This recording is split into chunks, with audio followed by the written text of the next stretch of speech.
Halo, selamat malam. Saya Nana Naira dengan nomor 80268 Dalam kesempatan kali ini, saya akan memaparkan secara singkat mengenai risk manajemen, isu manajemen, dan krisis manajemen yang telah saya pelajari pada materi minggu ini.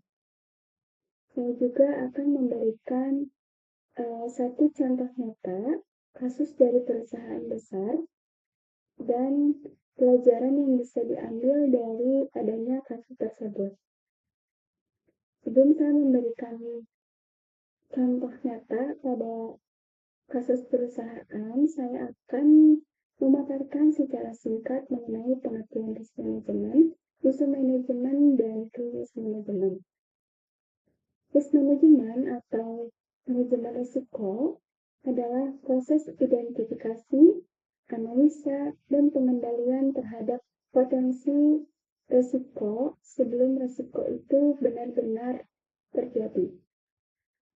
Tujuannya untuk mencegah atau meminimalkan dampak negatif terhadap kerusakan. Untuk isu manajemen, itu berfokus pada masalah yang sedang berlangsung dan berpotensi berkembang menjadi krisis bila tidak segera ditangani. Berbeda dengan risiko, isu itu sudah mulai terlihat dampaknya.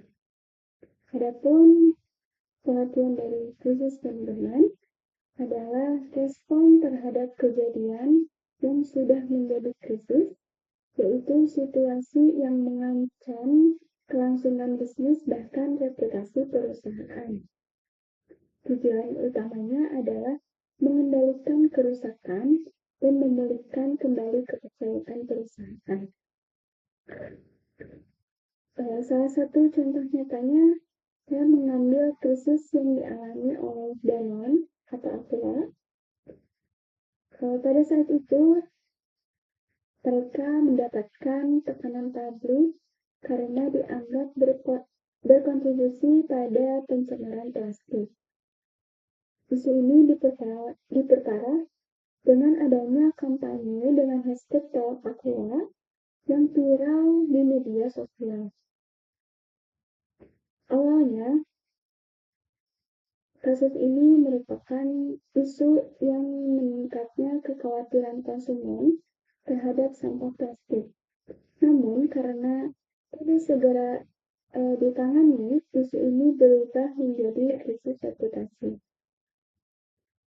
Setelah itu, tindakan Danone yaitu meluncurkan program bijak plastik, membangun pusat daur ulang, dan mengedukasi masyarakat. Dan juga menjalin kolaborasi atau kerjasama dengan komunitas, LSM, dan pemerintah. Dan juga mulai transparan dalam komunikasi dan melibatkan publik dalam proses perubahan. Nah, dari adanya kasus tersebut, kita dapat belajar bahwa manajemen risiko itu harus dilakukan sejak awal agar potensi krisis itu dapat dihindari. Untuk manajemen isu, penting untuk merespon secara cepat masalah yang mulai muncul, dan untuk manajemen krisis itu membutuhkan ketegasan, komunikasi terbuka, dan pemulihan kepercayaan secara sistematis. Krisis bisa terjadi kapan saja, tetapi dengan manajemen yang tepat, sebuah perusahaan tidak hanya bisa pulih, tapi bisa tumbuh menjadi lebih kuat. Sekian yang dapat saya sampaikan. Mohon maaf apabila ada kekurangan. Terima kasih.